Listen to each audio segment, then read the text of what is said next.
Amazing. Caggie, so Hello. to have you on the ProgressPure Podcast. I'm very excited to be here. Thank you for having me. Yeah, it's my pleasure. I'm really excited for this because I actually I came across your podcast because I was looking up like best podcast for astrology, because me and my friend recently went into this whole realm of we want to learn more and like what does my horoscope mean, you know, and all of this stuff. I think partly because we were feeling a little bit lost in our lives and we wanted some kind of explanation or guidance of where to go with that. Totally. And so I found your podcast and I was like, oh my God, listened to a whole bunch of episodes, became pretty obsessed with it. And so I'm super excited to be able to chat with you today. Oh, that's so sweet. And that's really like exactly what I want to hear, you know, that sort of, that way of finding it is perfect for me because that's how I found it as well. I was kind of at a point where I was searching for meaning, and astrology just kind of lent to that for me. That's so how did you get into it? I think number one is kind of what I want to explore. How did I get into the podcast, or the sort of whole concept? And yeah, the whole concept, the whole kind thing. of, yeah, like have you always been like had that interest in astrology? So I'd say I've always been a spiritual person, and definitely had, you know, I'm always someone, I'm thinking a lot. Like even when I went traveling with Millie McIntosh, we did our gap year together, and Millie would always be like, what are you doing? Because I just every day would have to go off for a couple of hours and would just journal and write poetry. And she was just like, you're so much weirder than I thought you were. And so I've always been someone that has like a curiosity about the more sort of esoteric practices and like things and concepts and philosophies. So astrology only really came in though when I actually embarked on my own Saturn return. So it was probably, yeah, a big piece of it actually for me was I spent a lot of time in Sydney in my life. I first went there when I was 10. Okay. And I went with my family we went for a trip. We went to go to a family wedding and we made like a trip of it and we went for a month. And the feeling I had when I was there was like falling in love. It was like so strong, this very, you know, it just resonated with me as a place. I was like, it was familiar. It was like almost like a past life I must have had there or something. And so I always had this dream to live in Australia. And then I kept going back every time I could. And it's, you know, it's quite a long way to go. Not many people have ever even been. Yeah. And then I ended up moving there for a bit. And every time I went there, I definitely lent more into these sort of things and practices and people. It's very progressive in that sense, Australia, Sydney actually, with their like health and everything. But then I guess it was also when I moved to LA when I was 27 that these conversations were perhaps more mainstream, more like normalized there, because LA is a little bit woo-woo, you know, compared to London, compared to my circle in London, that's a bit like, are you all right? What have you been smoking? So I guess that was the time. And then I actually started a podcast while I was there called Girls Guide to the Galaxy, which was like something I was just sort of, you know, dipping my toe in the water, seeing whether I liked it. I actually was hosting it with an American girl. And it was pretty much the same kind of thing. But then when I came back to the UK, I like refined it a bit more because I had just experienced my own Saturn return. And because it was such a turbulent, like mental time, I thought, well, if I could be specific, so I allow people to have a little bit of a tool book to navigate this period, then great. So that's the long answer. And can you tell people what Saturn return means? Sure. So your Saturn return is an astrological term that basically happens when you are at the end of your 20s to your early 30s. That's when you feel it. And it's when the planet Saturn orbits back to the same place it occupied in the sky at the time of your birth. So Saturn takes about 30 years to do that full transit. Right. And so they say within astrology that, you know, Saturn's principles are all about discipline and boundaries and responsibility. So it's like an assessment from the universe of Saturn coming back being like, so what have you been doing over the last 20 something years? And so for some people, it's not so turbulent. If they've been living in quite a Saturnian fashion, it can just like solidify things. Like a lot of people will get married at this time. Yeah. They might have a child. They might like suddenly get that promotion they've been working so hard for. They might suddenly move to that city that they've always wanted to live in. Yeah. It can really just like, just ground things. But if you haven't been living that responsibly or authentically, it might turn shit up a little bit. Okay, so for some people it can be kind of like yes, you're going in the right direction, like a bit of a push and like a lock-in maybe. And then for others it can be a bit of a reset and like a whirlwind of let's change it up a bit. Yeah, because it's basically gonna call you out on your own bullshit. Like if you're being someone that isn't authentic, if you're following a career that's not really what you want to do, which it sounds like a strange thing, but a lot of people do that. And also within friendship circles, relationships, like we get very stuck in something because we're like, well, it's been going on this long, and we rationalize it. And Saturn will come around and just be like, no.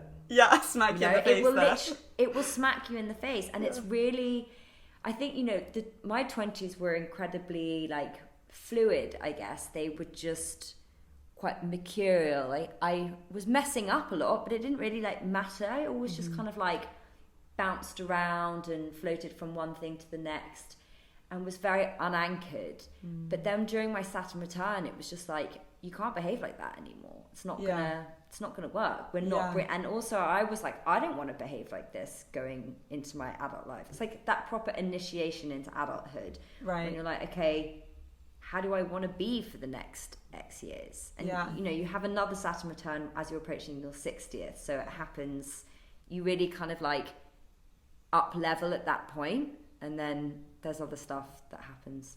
But so did it feel like as you were approaching 27, 28, 29, or as you're approaching that Saturn returns, that things were kind of getting a little bit progressively tumultuous or a little bit more hectic, that you felt like something was kind of coming? Or was it, and then you spoke to people and it was like, oh, this makes sense? I wish I knew who told me about Saturn return, because I really should know, and I just don't. I don't know where I picked it up. I don't know how I came across it, but it probably was someone in LA, but it wasn't information that when I heard it, I was like, oh, this all makes sense, because it wasn't fully explained. And also sometimes when you're in the midst of something, I was very in like a victimhood mentality. I was very like, why is everything happening to me? Yeah. You know? Yeah. And that was one of the really big things that I had to overcome. I was just like, it's not happening to you, it's happening for you. Just like, wake the fuck up. Yeah. So it definitely did feel very tumultuous, but I'm also, I saw this thing on Instagram and I thought, well, this should be the slogan for your Saturn returns. And it was like, let go or get dragged. And that is kind of it. It's like, change is an inevitable part of life. And this is a huge transit. And whether you believe in astrology or not, this is an initiation into adulthood, just in terms of like actually having to take on responsibility. Like you're kind of separated from your parents fully. You're fully autonomous, you've had enough experiences with relationships and all this kind of stuff. So like I say, whether or not you believe in it, it is a very transitory time. Yeah. And for me it was just I guess shit felt like it was hitting the fan a little bit. Yeah, which can be a good thing. And I partly say that with the wisdom of your podcast, like from listening to things that you've spoken about. And I've heard you say before how if you resist change, that can be one of the most painful things of all. And I think that that's such a healthy and freeing mindset, because then in a way, instead of just like clinging to these things where you're like, but this should be happening and that should be happening, if you can just like take a step back and sometimes just be like, I'm just gonna let life wash over me a little bit. Yeah, it sounds like that really helped you. And if like anyone takes away one thing, let that be it. Like resistance that is the pain that's like unbearable, and we cause that to ourselves. Whereas actually, and I still have to remind myself of that. I've had experiences over the last, I've had 2 experiences in total separate aspects of my life over the last 6 months that I have like resisted. I tried it, but like, no, I want this to go this way, like dragging. And it's kind of like holding onto the back of a speedboat and like planting. You're just like, I won't let go. And I am so stubborn. I'm a Taurus, so I really can like dig my heels into the ground. But you know, both times when I eventually have like let go, I've ended up in much better positions because of what happened. So the way I look at it is like, we think our life is linear and our mind works in a very linear, like quite a masculine fashion of like, okay, if I do this and then I do that, then I'll end up there. Yeah. And that's my plan. Yeah. Whether that's a relationship, a career, a house, like whatever. And then the reality is the universe, like, because you don't actually have a conversation in linear thought, but it's all energy. It's kind of like, it's like a squiggly maze. Yeah. So it will be like, we're actually going to get you here, but we're going to throw you there, because that's the only way you're going to get there. And you need to learn that lesson by going that way, so you appreciate getting here. Whereas we're like, I know, please. Yeah. You know? It's really interesting because right now, so I met up with my friend yesterday and he was talking about goal setting, and like, even for my podcast, he was like, but what's your goal? Like, what's your step? Like, where do you want to be and blah? And there's a part of my brain that's resistant to that because I'm like, but that's so like regimented in this way and this way. And then I think that it's quite helpful to remind yourself that I read recently, it was talking about how there is no path to anything specific. Like, there's no path to success. There's no path to, like, you have to kind of go sometimes in an untrodden way to achieve what you're trying to achieve. Like, life isn't, like you said, always so boom, boom, boom. Yeah, I think that the really interesting part about what you just said though, it's like, it's really, really, really important and crucial to have the goals and like to know where you're going. Because I always used to just like meander around. And if anyone came along, they were like, you should do this. I'd be like, okay, that sounds authoritative enough. I'll do that. And then like 6 months later, I'm like, I never wanted to do this. You know what I mean? Whereas now I'm like, okay, but the difference is rather than being methodical about it, you do it from an energetic standpoint. So like if you journal around, okay, these are the things like I want to do with my podcast because this is how I want it to feel. Like this is what I spoke to someone who was a business strategist the other day, and she was like, if you can alchemize like what people need and how people benefit and how that can be an act of service with what like lights you up, then you've got the magic. And I think that's an always really beautiful thing to try and like embody, because I think we get really caught up with like, you know, a sort of capitalist mentality of like, okay, that's what I want to achieve because that will make me happy and that's what everyone says will, but it looks different for every individual. And it might be more humble than you think, you just don't know. So I think it's just about getting really clear on like the energy you want to feel in the end goal, and if that means like a specific person that you get, by all means like write that down. I've been really specific with stuff and it's actually happened, but it's not through like trying to get there. It's through writing it, putting it down, forgetting about it, and then like 6 months later I'm like, oh damn, tick, that's pretty cool. Yeah, tick. Thank you. On to the next one. Yeah, and maybe that's a coincidence, but I don't think so. Do you think it's because when you write it down, it's in your head, so you're subconsciously and maybe consciously as well sometimes making decisions that are in line with that? Totally. Yeah. And I think it's the same thing of like, you know, there's part of me that likes the sort of like mystical, magical side that's like the universe is up there, or like your spirit guides are like, oh yeah, we can read that. We can't understand you most of the time, but we can read. So part of me is like that, but also the more like pragmatic, not even that this is that pragmatic, but in the way that we are aware of our conscious thoughts, but yet our brain is picking up on so many more details than we know. So the whole like subconscious and the non-conscious is like got all the information actually and is manning the boat most of the time. So if you like think about that theory, if you get up out of bed in the morning and you stub your toe and you go, oh, it's going to be one of those fucking days, everything's going to go wrong today, and then like it does, because your subconscious is then programmed to be like, okay, let's pick up on everything that's going wrong. That's going wrong, that could be going wrong, they just looked at you badly, that's going wrong. and equally, if you kind of like can start your day with like, this is the energy I want to feel in the future, your brain, your subconscious is going to start looking for things and like what is going to pick out what resonates with that, what connects with that vibration. And then you kind of just like start flowing into it. And then before you know it, you manifested your house, whatever it is. You're like in your house. No, I'm kidding. But you know what I mean. I believe that. Yeah, fridge so full like of Fiji really water. Yeah, exactly. But it's important to like just be aware of your thoughts. And I think journaling is just a very powerful way of being able to monitor your thoughts and actually conduct them in the right way. Because actually, if we wrote down what we were thinking all the time, we'd be like, oh, it's quite negative. Yeah. That wasn't very nice to me. Yeah. Like, yeah. You know what I mean? Totally. And it's often things that I feel you say things to yourself, and then often I'll try and imagine if I was saying it to my friend, and I'd be like, oh, I would never say that to my friend. Like, that's really mean. Exactly. People say you should like speak. If you spoke to your best friend, or if your best friend spoke to you like that, would you be friends with them? And the answer is every time no. We're very critical on ourselves. And to a degree it's necessary because it keeps us like functioning in society if we didn't have like those inhibitions and stuff.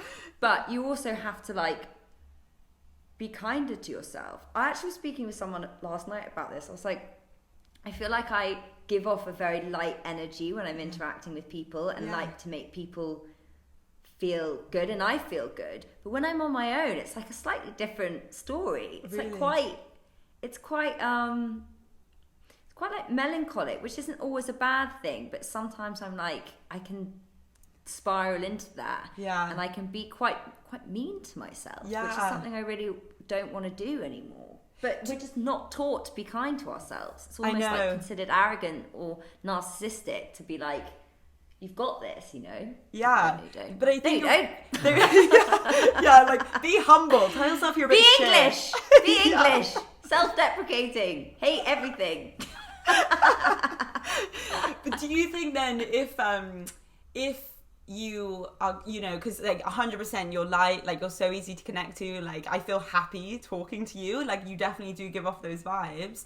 Do you feel that can be like a people-pleasing tendency? And then if you're, because I was talking to my best friend about this the other day, like I think that I'm an extrovert introvert. Like I like to people-please, and like when I'm with people I'm like, yeah, like da da da da, like asking questions, like making them feel great. And then when I'm on my own I'm like, I need to just chill and like recharge.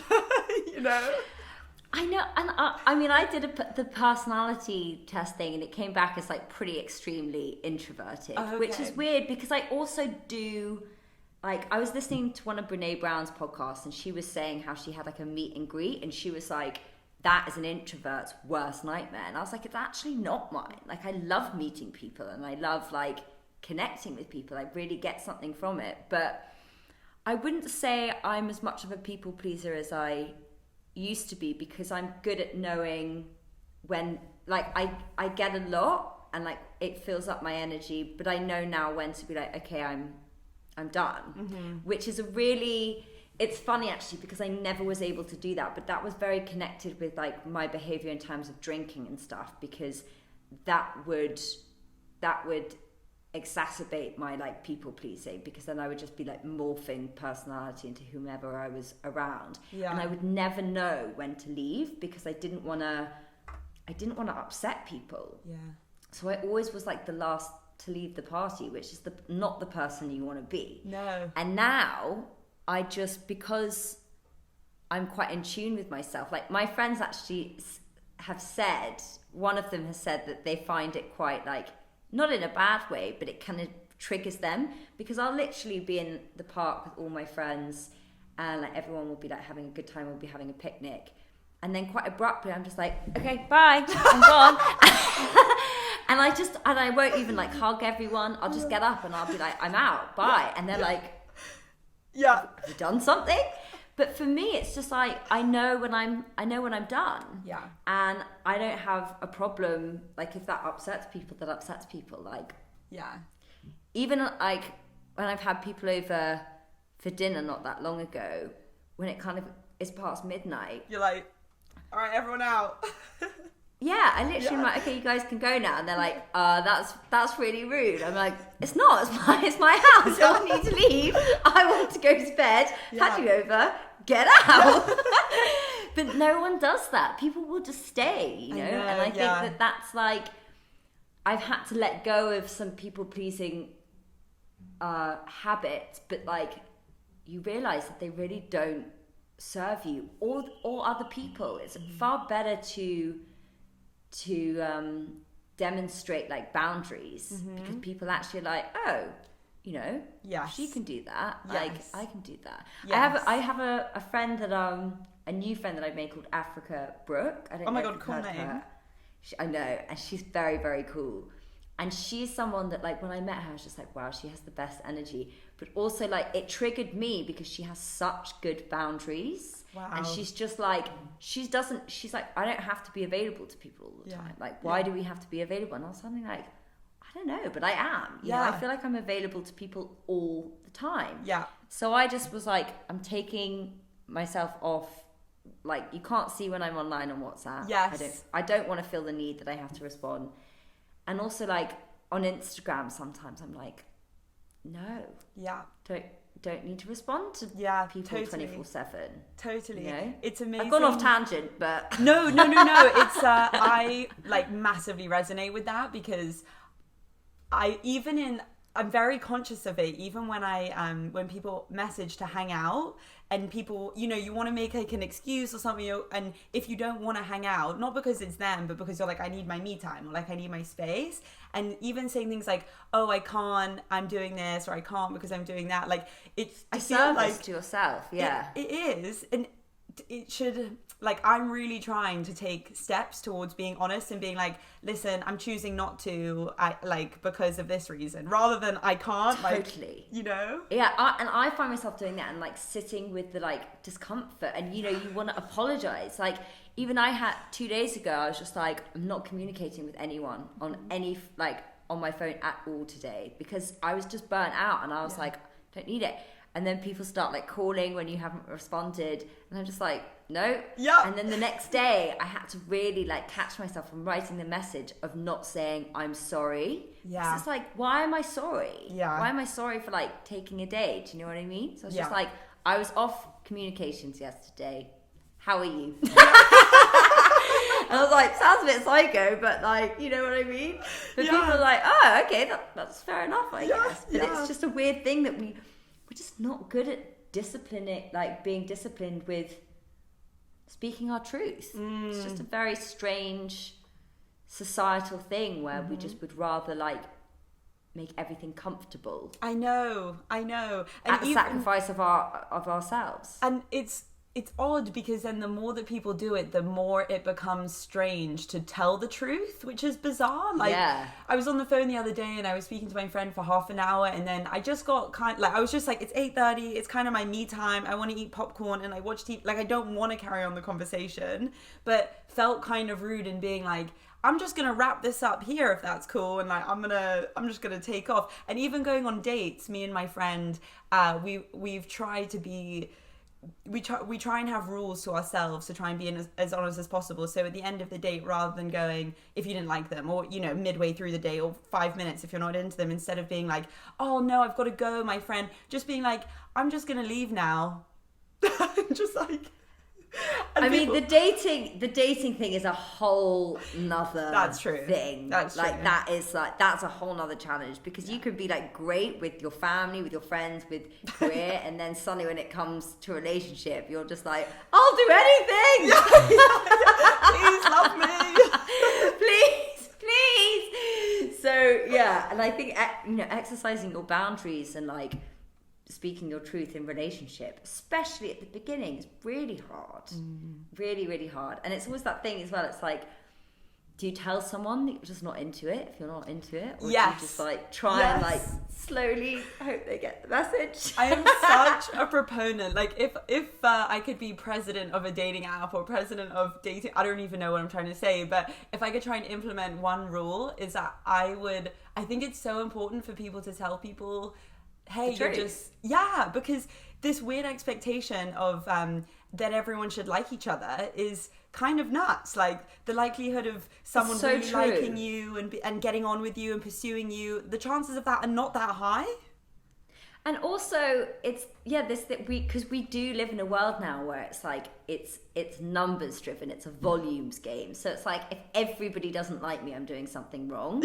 Whereas, like you say, it's like the thing that comes down to attraction between two people is really quite specific and like quite beyond our comprehension and what makes up that recipe for why people connect. It's like it's just something that's there. It's a chemicals thing most of the time. So being disheartened and upset when it's not is kind of futile. But I asked myself this question. I was like, can you have a one-way connection then?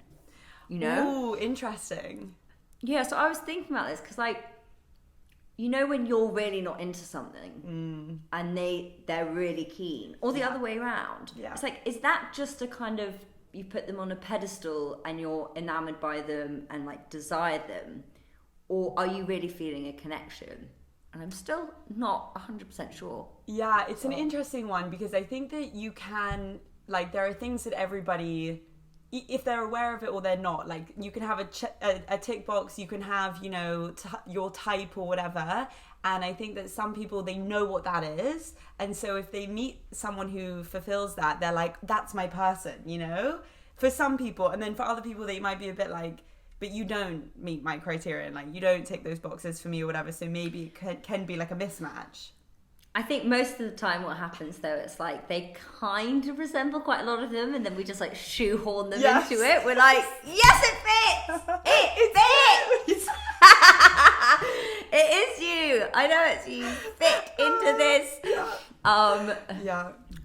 But yeah, I think if we were more honest with ourselves, that's why it's like important to hold on to like what you want in your mind, but also be aware like that the person that you're experiencing might not be it, and that's okay. Yeah, definitely. And also that even if they are it, this is just stuff me and my best friend talk about all the time because we're constantly in this cycle of like, but you can like them, but it's okay if they don't like you, and like don't take it personally and just let it go, you know, even if they are that person at the end of the day. And I know this sounds so like zoomed out, like big picture in quite a vague way, but at the end of the day, it doesn't really matter because you can't own them, you can't possess them. Like even if you guys are together, they're not a part of you. They are their own individual. Totally. And this is why, like I say, when it comes to relationships, it gets so much more complex because we are sold this romantic notion that like a partnership is an ownership and that we like a mesh within each other. And that's why like just make unrealistic demands on your partner, and that's why everyone is disappointed because their expectations are so unrealistically high. Yeah.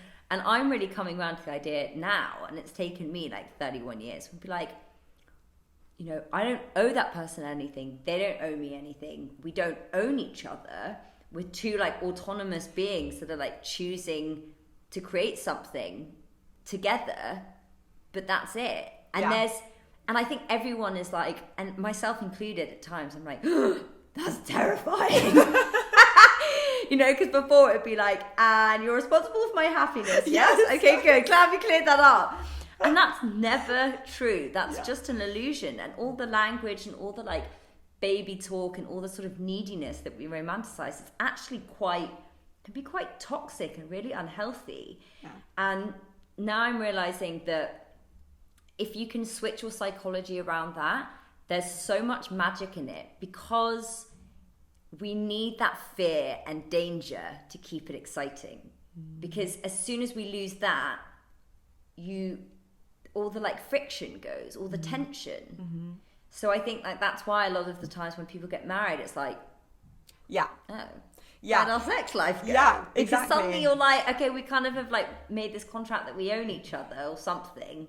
Sounds pretty like finite and don't want to have sex with you anymore. Like, you know? Whereas if you know that person, like, they can leave. They can leave and that's totally fine. Mm-hmm. That creates the kind of desire and the attraction, I think. No, it's very true. I've researched a lot about marriage, and the more I look into it, the more I'm like, I don't know if I actually want to do this, because it's a I'm kind of the same, you know. I'm like, I think this. I'm like, I've been thinking it over lockdown. I was like, okay, if people, because we haven't been able to like have parties and stuff. I'm like, if people couldn't have a party, they didn't have a ring, and they couldn't tell anyone, but they still want to get married. Very, very true. Because I know a lot of people that just like, it's this really archaic way of thinking. It's just like, look, I've been chosen.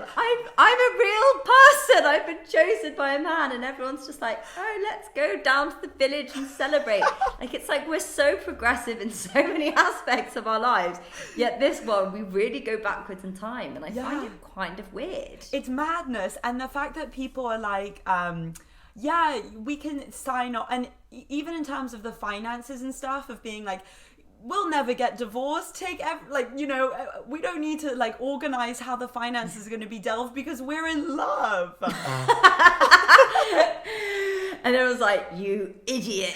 2 years later. I was like, oh God. Exactly. But I mean, that's the thing. Like, I really want to read into it, and I've been planning on it, but I haven't got around to it. Mm-hmm. But how like marriage as a construct was created for like a sort of economic thing, like a societal, like economic thing. It was very like pragmatic. It was kind of like, you know, you have some cows and I'll have your daughter kind of exchange. And it was also based on like a 40-year lifespan. And so now technically we should plan for 2 marriages. Yes, exactly. But also then when romance, like there was a sort of like, I guess the romantic revolution or something came into it, and then everyone was like, oh, it's all about love and romance. And that actually never was supposed to. And I think that's where things kind of go a bit wrong, because, you know, so many marriages now end in divorce because I think people's expectations with it are a bit skewed. It's not like, it's lost the sort of practical element and is now all about romance. And you know, it's also when I just thought it was super interesting when women like weren't seen as their own independent person, and they were either the responsibility of their father or later down the line their husband, because they didn't have the vote or anything, and they were just kind of like property, literally, and so they're just under somebody else's household. So then when women do get the vote and they do become an individual person, it's kind of like, isn't that necessary anymore? Well, this is what I mean. Why it's so strange how like backward that way of thinking is, and how many girls still are like, you know, you have successful, driven, accomplished women being like, why won't you propose to me? Like, why won't he propose to me? Why doesn't he like want to make that thing? It's like, why do you need that thing? Yeah. Look at you, like you're bossing it. You don't need that. Yeah. And I just think it's just this thing that we've kind of like haven't caught up with. Do you know what I mean? Because totally. Also, this is a really interesting point actually. So with the construct of marriage, like people think that infidelity is connected to the biology of men and women. It's not. It's a societal thing, and it's to do with safety, because when women would get married and the men would be working and they would provide the safety and the security in the household, women couldn't have affairs because they would lose their children, like, and their whole livelihood depended on the man. So it was like far too high risk, whereas for the man it's kind of like, it's not that high risk. They're still going to be okay. Whereas now there are women taking over from those male roles in leadership and stuff like that. And guess what? Women are starting to have more affairs because they can, because they're like, I can do whatever the fuck I like. Make it rain, bitch. Exactly. And I'm like, that is so fascinating. Yeah, it's fascinating. And it's mad that people think that, you know, and I'm not saying this from a perspective of, it's crazy that there are all these people out there and they think this, they're so silly, because like, I'm not saying that one day my brain psychology won't change and like, I'll fall in love and be like, let's get married. But for right now, with the perspective that I have, like, to think that we're going to commit and then we'll be together and he won't cheat and I won't, and it doesn't take away any of those feelings, is like getting a government contract that you guys have the same surname now and you're within the same household doesn't mean that you won't still have those exact, you have those same relationships. I know. Things. And it's funny that people just go, they're like, this is a guaranteed certificate of happiness and like completion. And then they realize that it's not. It's really... And there's a beautiful thing in like making that commitment to one person, but it's really just like one step in that, rather than that being like, okay, this is locked in now. I'm done. Yeah. My brother has vowed, that he's never going to get married. He's like absolutely never doing it. Like he told his girlfriend before they were even boyfriend and girlfriend, because he was 28, I think, when they started dating, or 29, and he said, FYI, if you ever think it's going to go that way, like, I'm not doing it. I'm not getting married ever. See, a lot of girls are like, I'll change his mind. They're like, I'm completely fine with that. That's totally okay. Yeah, I know. I'll change his mind. No, that's totally fine. I don't want to get married either. Marriage, what? Me? And then like a couple of years later, they're like, why the fuck won't you marry me? And they're like, I said I didn't want to get married. They're like, yeah, but you were supposed to change your mind. And like the thing is, it's like when people tell you who they are and what they want, like believe them the first time. Yes. I stole that from someone. No, you're but right. It's true. It's so true. It's so true. My mum says that a lot, and it's crazy. I feel like one of the things I've really learned as well is that if you ask a man or if you ask someone a question, they tell you the answer, listen to what they're saying, like, rather than just being like, it's okay, I'm just going to ignore all of those red flags and pretend like it's all okay. And like you said, hopefully change someone's mind. Like if someone tells you who they are or what they want, whatever, like you just said, then you got to take that at face value and prioritize. I think what's it's best always for you. like, as soon as you're hearing yourself trying to convince yourself of something or the situation that it is something other than what it might be, it's a red flag. Yeah. You know? But it's really hard at the same time because there can be really great ingredients in something, but then you just know, like, perhaps even more than them saying it, but on an intuitive level, that it's like, it's off. And that something's off. And like to have the courage to be like, rather than, I think, jumping to try and fix and make it be what you're hoping it is, hoping it could be, rather than just being like, you know what, I think that I constantly have to tell myself is like to soften and surrender and things, because I go into like very masculine, being like, I'm going to make it happen the way I want it to happen. And I have in the past, but that doesn't happen anymore, actually. I end up getting like, smacked in the face. Yeah. So now I'm just like, okay, I'm just going to chill and let this unfold. Yes. And not try and grab on to what I think it should be. Yes, let life take its course, however that's going to be. Not resist what is it? Exactly. Yeah, don't hold on to the change. Yeah. Or Don't hold on resist to the the change. change. Don't resist the change, yeah. One thing I wanted to ask you, that when it was ages ago when we were talking about the stubbing the toe thing and the self-fulfilling prophecy of, you know, if you do that, like if you stub your toe and then you think to yourself, oh, I'm gonna have a shit day, and then everything you do, like it's raining and, you know, someone's like eaten all the peanut butter or whatever, like it's all gonna be shit and contribute to that shitness of the day.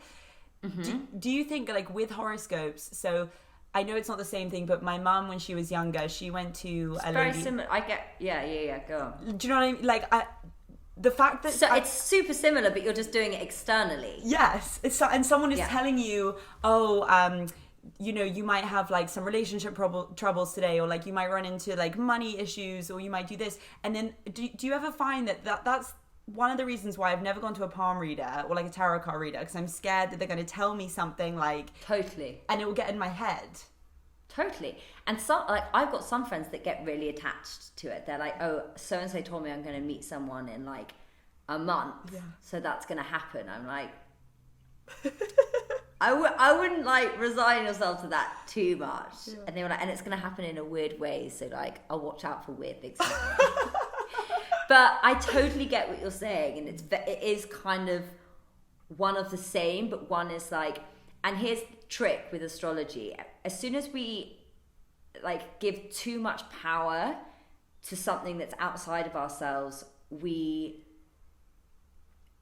like losing we're not losing it, but we're like disengaging from the fact that we have free will, you know, voluntarily, which isn't a positive thing.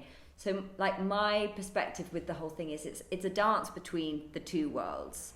You always have choice in everything, and you always can like respond to everything rather than react. But with the astrological part, it's like if someone says stuff like I have like my personal spirit guide who is Nora, who does the podcast, and she's been like incredible for me, but she's also very mindful. She's like, karmically there's stuff that I don't say because it's like you're not supposed to, right? So you have to be really, also there's a lot of fucking charlatans out there, like you have to be really careful of who you go and speak to. My mum's very like quite religious, and she doesn't like tarot and stuff like that. She's like, I find it really dark. So I think that you have to be very wary. But if you're just looking for like a bit of guidance, then I think it's quite harmless. But as soon as you're sort of like losing your personal responsibility in it and thinking that you're just like at the mercy of the planets, then it becomes problematic. Right. So I think like there's always an element of play and having fun and not taking it too seriously. And it's not like, it's not the Bible, do you know, like be like, oh well, that's what's going to happen next week kind of thing. But that I definitely do, when I'm feeling like uncertain about stuff, I listen to like horoscope general readings for like Tauruses. Sometimes they're just so accurate, so unbelievably true, that I'm like, I cannot actually believe that this is happening. But then I always kind of sit with it, because if it's resonating like in my body, then I know that something's connecting. I don't force myself to believe that it's true if it's not. And sometimes I'm like, that's not for me. You know, it's like, it's like picking up a sort of self-help book and like being like, oh yeah, that part I can take and that part I can use. But just always make sure that it's an instrument for progression rather than to derail you. Right. Okay, so it sounds like you use astrology as a guide and maybe as something to like propel you in your life choices, or to give you some guidance when you need it, but it's not something that's kind of debilitating in your how can I move forward, or how can I be Caggie right now. Like you have control over your own life with your own free will. Totally. And I'm not someone that's like, oh, you know, Mercury's in retrograde, therefore I'm not gonna like do anything or whatever. Because sometimes like I look at things and I'm like, I feel like everyone's just saying this is happening in the planets, so rest and don't do anything. I'm like, that was the same like the same forecast last week. Do you know what I mean? It's like, so I'll just chill. So yeah, I do take it all actually with a pinch of salt. But when I'm feeling uncertain and I like want some guidance, I find it really useful. I really do. It brings me a lot of solace and comfort. And have you met, listening to your Saturn Returns podcast, it's always super interesting because obviously you have lots of different people who you come on and interview, and a lot of them provide like amazing insight. How do you, like, going in kind of like the technicalities of, you know, you being a host, like, you know, and the person who's running that podcast is your baby. How is that journey for you? Like, do you enjoy podcasting? I mean, obviously you do an amazing job, so I expect the answer to be yes, but like, do you enjoy it? What does it give to you? And I guess those two things, like, I just want to hear about your relation with it. Yeah, the thing is, I don't think it's a coincidence that I started it and fully committed to it after my Saturn return, because that's something like, I was like, okay, this is what I want to commit to, because this feels not only true for me, but also it gives me accountability, you know? Yeah. It keeps me like developing in one direction, which is something that I've always struggled with, and something that I know that I need to like work on. So I really enjoy that actually, like, it's not only crafting an identity for me, but it's also like reclaiming the parts of myself that I kind of disconnected from simultaneously, which is really nice. Sometimes it feels quite revealing, and sometimes I'm like, fuck, I'm sharing quite a lot. Yeah. And that freaks me out a bit, because like sometimes I think I'm quite a private person, and then I'm sharing all this stuff. So also I have it it's actually in my chart that I have a thing of not knowing when enough is enough. And that can manifest in like so many aspects of my life. So sometimes with this, I'm like, when am I giving too much of myself? Right. You know? Right. Like, because I never know when enough is enough. And sometimes then, like, if my own cup is empty, it's not good. Right. But also, to go back to the astrology, my North Node and South Node, my South Node is about, like, communicating to people and like sharing things and like making like that meaningful contribution that I can. So that really is the podcast for me, that part of myself. But then I also have to nurture the North Node, which is like what lights me up on a very personal level, like what, and so that's kind of, your North Node is like wrapped up in your purpose. Like that doesn't mean to say it has to be the thing that is your career, but it's whatever gives you joy, you know, not that the podcast doesn't, but like you have to balance these things out. So and that for me is like music and writing and just kind of like being with myself and being creative. So I think when I have the balance right, it works really well. And when you say that the podcast helps you kind of reclaim parts of yourself, do you mean that in a sense that, and with the accountability thing as well, that it allows you to hold yourself accountable to progressing by having these kinds of conversations with people, so that you know you're always personally moving in that right direction? Exactly. Right. It's like having, in a way, like multiple therapists. Do you know what I mean? Yes. That you're learning so much wisdom from. Like, you have to really want to sabotage to go and like not listen to that stuff. And I think before, because I was so unanchored and I had no guidance in this sort of realm, I would kind of like progress and then destruct, and then progress and then destruct, and now I don't destruct anymore. And I think a big part of that is having that community of people and that accountability and being able to like explore the emotions that I before I guess didn't know how to handle, but now I have like a different way of expressing them, you know, and I know more how to like healthily regulate my emotional state rather than having to escape or numb out. And do you find that it helps you keep going and motivates you, the fact that you have a community and they can write to you and tell you, you know, like things that they really resonated with and things that help them, that it makes you excited to produce more? Totally. But I've got to be honest, I think the thing that really motivates me, it's like it's half that, but maybe a bit more than half, is like my own exploration of self. That probably is the most motivating, because I'm so curious. I'm always wanting to learn more and getting to talk to these people. It's like, it's great that it can be a tool book and helps other people, but you know, selfishly, like, I want to know. And then I want to share it with people, because no one ever should be like selfish with like progressive information, you know. And that was my whole point and ethos of the podcast. I was like, I felt really lonely, I felt really lost, and I felt like everyone had been sent like a handbook of life in the mail and mine had been lost. And like, I was like, I don't want anyone to feel that way. And I was like, if I felt that way, then like loads of people must have. So, and that's been like perhaps the most meaningful thing, is getting people saying to me like, this has really helped me through a difficult time. That, I've got to say, is like as well one of the main motivational parts. That's really moving, you know, hearing that feeling lost like that, and then wanting to, I think it's a really good and a really healthy sign that you were like, okay, I need to try and either hold myself accountable, or I want to become more self-fulfilled and learn more through having really enriching conversations with people, and having yourself as your primary aim in that. Like, on the one hand, like you described it as like somewhat selfish, but ultimately, like, you have to be in life. Like, you have to serve others. You do. If you're not protecting yourself as number one, and then making sure that your needs are met and that you feel good about yourself and happy on some kind of level, then how can you help anyone else? Exactly. And it goes back to that thing we were saying at the beginning about the people pleasing. Like, we make martyrs of ourselves and think that that's an act of service, and it's not. You actually have to like have personal sovereignty over your own energy and your energetic body and like your emotional state, and know when you can give, because you can't give from an empty cup.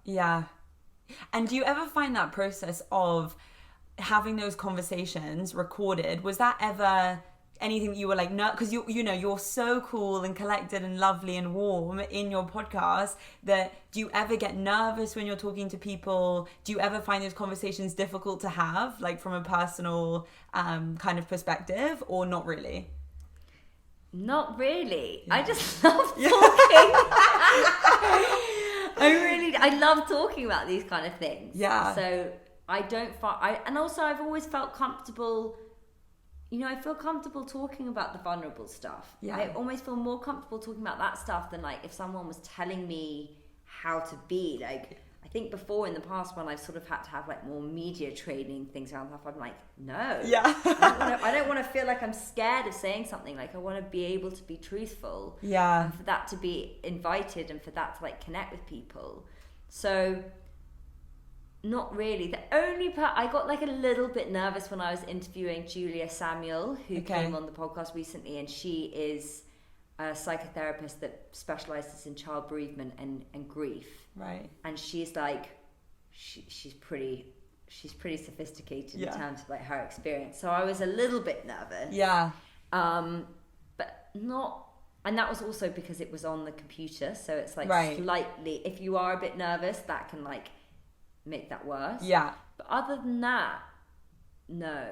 It's interesting. But it's always surprisingly tiring. Yes, totally. Because you exert so much of yourself, you know, and conversation, if you're really doing it at a good level, like listening, just shutting up and like not saying anything and trying to hear and like feel that person's experience, that's a lot of energy. Totally. But afterwards I'm always like, I should go and like write something or do something. Why am I tired? You know what I mean? But actually it does. Like, and the thing is, we don't listen most of the time. You know? Yeah. We're not listening. Like, you say that thing of like when someone tells you like what they want and who they are, we're like la la la la la. I'll just think what I want to think. Yeah. Have you heard of the book 7 Habits of Highly Effective People by this guy Stephen? I have, but I haven't read it. So I read it in the beginning of lockdown. It's one of my favorite non-fictional books, and they have a whole chapter in there which is seek to understand before being understood, and it's all about listening. And I remember reading like the first page and being like embarrassed, because it talks about how most people in conversation, when they're just talking at people, they kind of use them as a soundboard. And when someone just talks about their life, they just project their own movie of their life onto theirs and try and prescribe, like someone's like, I'm having a really hard time because of X. And most of the time, and this is definitely what I was doing, I'd be like, yeah, I've had a similar time to that, and this is what I did that made me feel better. And I was reading it and I was like, oh damn, like I'm not listening. When we kind of like compare the story.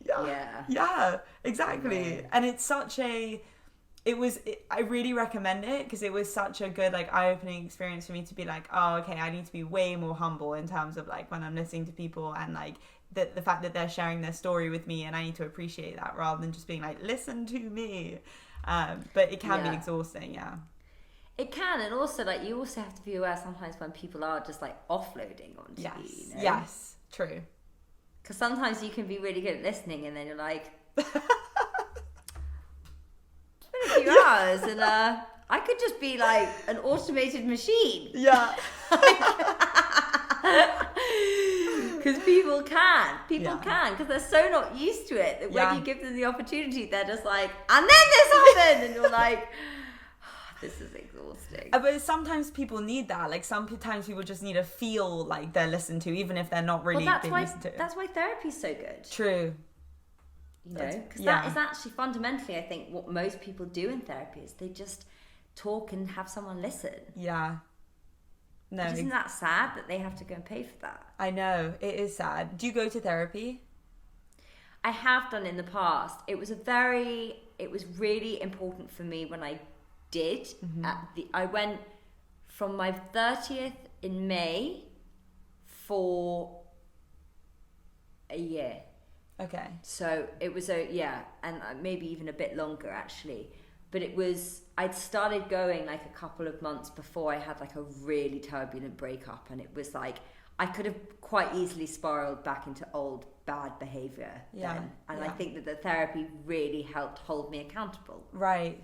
You know, and I learned a lot because she was really she was really intelligent. She was really switched on woman. And we had like these kind of incredible conversations. And I just, because I am an inquisitive person and I'm curious, I don't take criticism badly if it's constructive. Like I'll always be like, okay, I can work on that. I can change that. And sometimes you just need a bit of guidance with navigating those things, because that you can have all the self-awareness in the world, but if you've got like blocks, literally like something's there and you're like, I cannot actually, it's so close that you can't see it. Yeah. You're just like, I know there's something there, but like, what is it? And sometimes you need someone just to create that distance and be like, this. Yeah. Like, oh, fuck, I didn't have a clue. I know.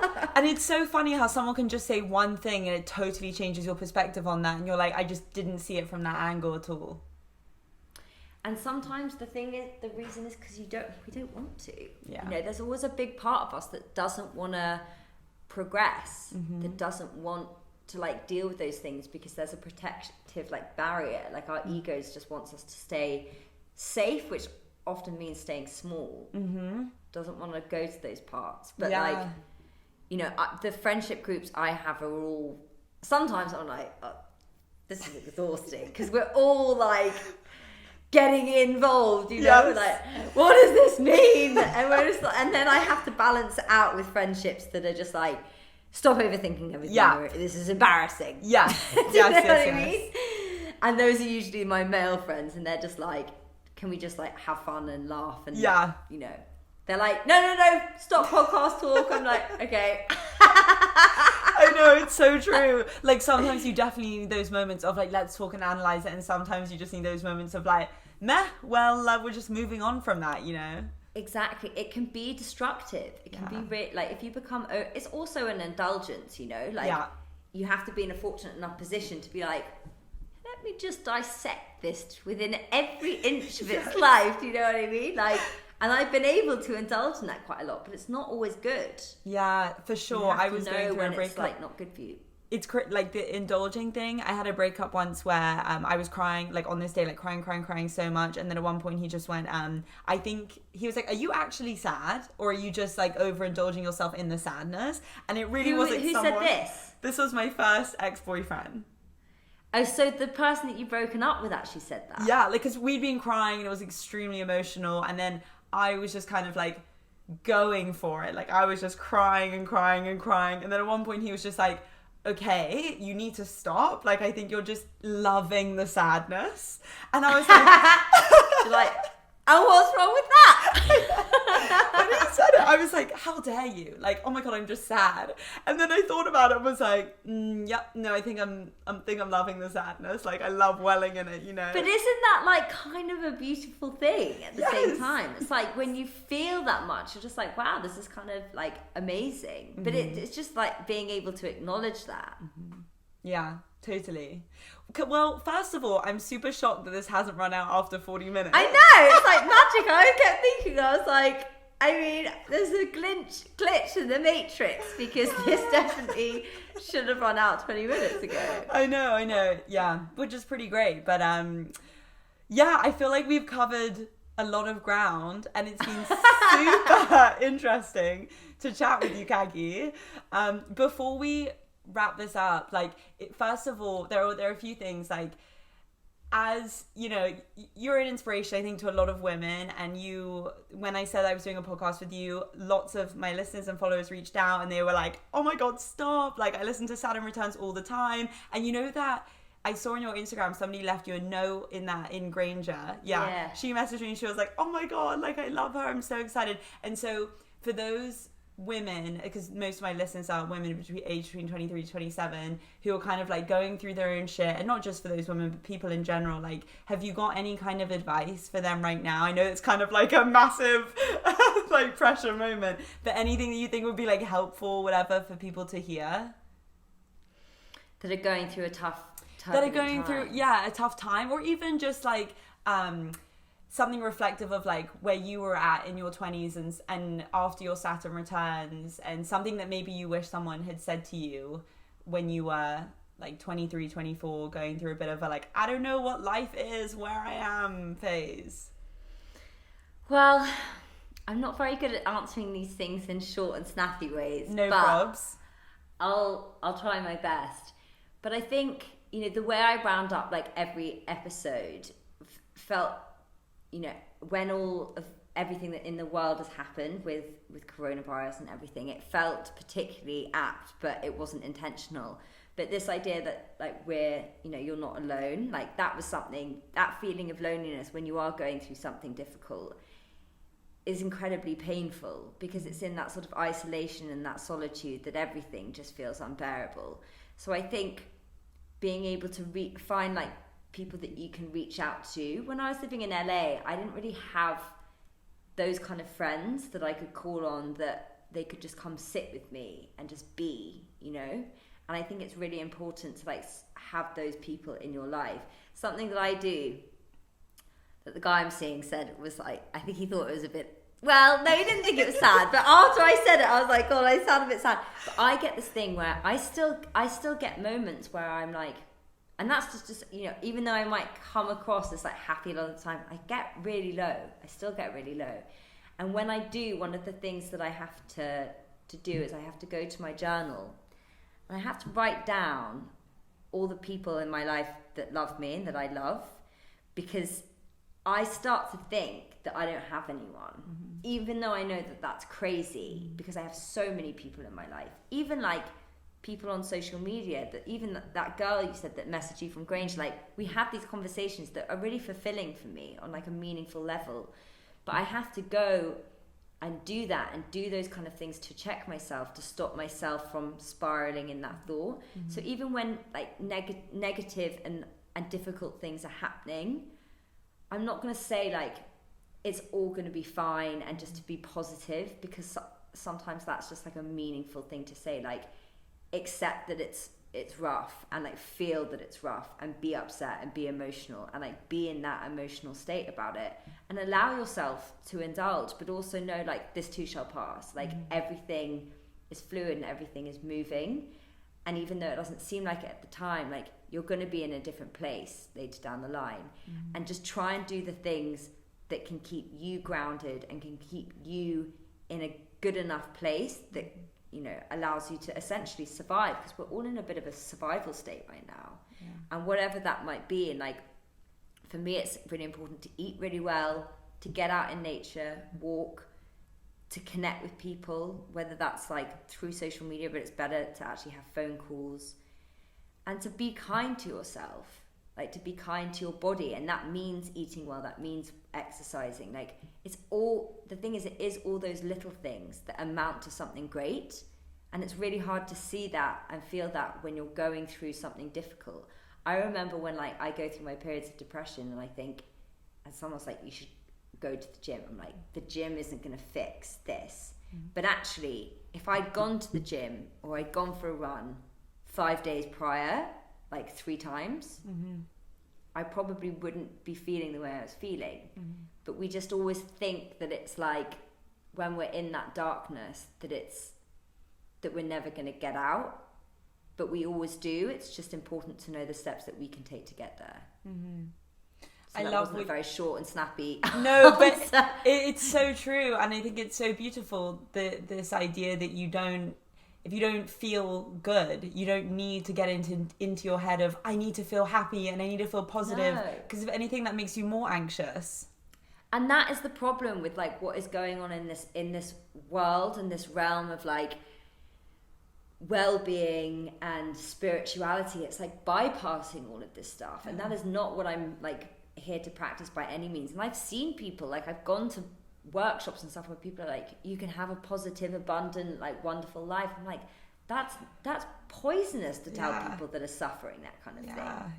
Because the truth is like life is unfair, and like it's gonna like drop kick you in the face sometimes, but you can deal with it how you want to deal with it, and you have control over that.